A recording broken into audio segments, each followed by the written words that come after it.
Hey guys, this is Tyler of Vire Sabers. Today I want to talk about retention screws, specifically for holding your blade.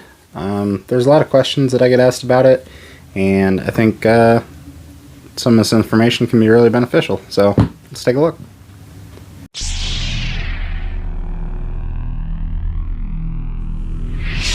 Alright guys, so let's take a look at these retention screws. On a lot of our emitters, you'll have couple different types. So like this one has one here, and one here. One like this has two on one side, and then some of them have one on either side like that. So the thing about having one on opposing sides like this is that if you don't do it right, you can kind of create like a teeter-totter effect. So if you put equal pressure on this, your blade may feel a little bit wobbly, and that's because you're pushing both sides on it, and your blade's basically floating in space in the middle of the two. So here's how I recommend handling that. You're going to take your first screw, go ahead and screw it in, and you don't have to crank down on it. Like if you're turning your Allen wrench sideways and just putting all your might into it, you're cranking down way too hard. That's dangerous for a couple reasons. One, it's going to put huge divots in your blade, which isn't the end of the world because they're polycarbonate blades and you're going to get holes in them. But also, the polycarbonate is kind of flexible, so it's going to give pushback against your screw, and these are aluminum threads. So when you're pushing, you got a lot of pressure on those threads, especially when you're doing combat. You're just way more likely to blow out the aluminum threads. So what I'll do for this is I'll tighten down the first one, and what that does is that pushes the blade against the back wall here.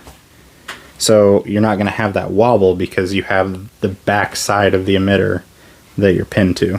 That'll give you a lot more sturdiness there. So then you're going to take your second screw and just kind of snug it up. Okay? So that should give you pretty good rigidity there. Okay, so another thing I want to show you real quick is the strength of these screws. So you can see I have a little divot here from tightening that down. The polycarbonate is somewhat soft, and that when you tighten down the set screw, it's going to bite into it. So we're sticking that in. Now I'm just going to tighten down this one screw right here. And I'm not cranking down super hard. Just snug it up.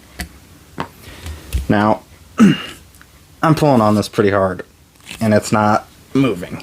See, my emitter broke loose before anything else happened. And that's just with one screw in there. I mean, I wouldn't recommend one screw if you're doing like sparring, but if you're just lightly messing around, dueling, one screw will probably hold you just fine. And with that being said, I use these thumb screws for quite a lot of things.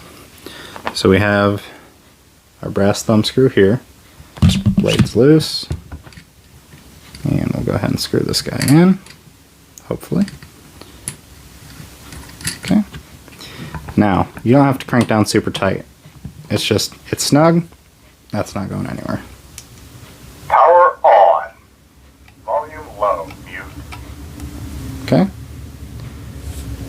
So that's just one screw. Now, I don't recommend doing heavy dueling with one thumb screw, but if you're at a convention or something, it's super convenient because you just loosen it up, comes right out, and then you can tighten it back down so you don't lose it.